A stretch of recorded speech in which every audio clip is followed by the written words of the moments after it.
లేదు అంటే ఎవరికి ఇవ్వకుండా ఉండే అవకాశం ఉంది. Who is contributing this much money to political parties, etc. They have also struck down the amendment made which allowed unlimited political contribution being made by companies to political parties. So not only the electoral bond scheme but also the amendment which removed the restrictions on political contributions by companies, which were that you cannot contribute more than 7.5% of your annual profit by way of political contributions. That has also been struck down as violating the level playing field in a democracy. So the petitions filed by us have been comprehensively allowed by the Supreme Court. So the assertion of the government was that... What will happen to those? So they have also directed the State Bank of India to furnish complete information about who purchased the bonds, who encashed the bonds. And all this information will have to be submitted to the Election Commission, who will have to display it on a public website so that the people come to know who purchased the bonds and who contributed by way of electoral bonds to which political party. So, Hindi so, any amount specified by the government नहीं, अब हिंदी में एक बार बोल देते हैं.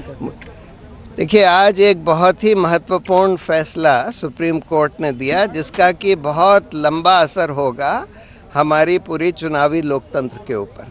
उन्होंने ये electoral bond की स्कीम कॉम्प्रिहेंसिवली स्ट्राइक डाउन कर दी है, ये कहते हुए कि इसमें जो एनोनिमस एलिमेंट इन्होंने लाया कि भाई किसी को पता नहीं लगे कि भाई ये इलेक्टोरल बॉन्ड किसने खरीदे और किसको दिए, ये बिल्कुल हमारे जनता के सूचना के अधिकार के खिलाफ है, जो कि एक मौलिक अधिकार है जनता का.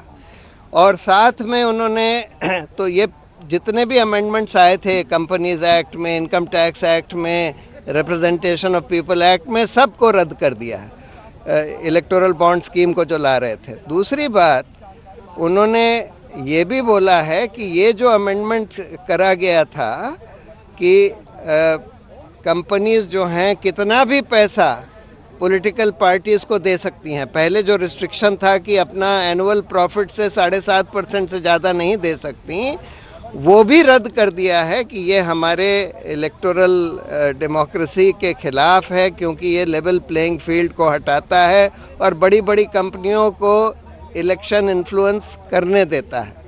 साथ में उन्होंने ये भी बोला है कि जितने भी इलेक्टोरल बॉन्ड्स खरीदे गए और जो जमा करे गए पॉलिटिकल पार्टियों ने जो अपने खातों में जमा करे, उसका पूरा ब्यौरा स्टेट बैंक ऑफ इंडिया, जिसके पास ये सारी इन्फॉर्मेशन है, वो इलेक्शन कमीशन को दे और ये पब्लिक वेबसाइट पर डाला जाए, जिससे कि जनता को पता लगे कि किसने ये इलेक्टोरल बॉन्ड्स खरीदे और किस पॉलिटिकल पार्टी को दिए. जो धनराशि जमा हुई थी इलेक्टोरल बॉन्ड से, क्या उसका खुलासा सरकार ने सुनवाई के दौरान किया?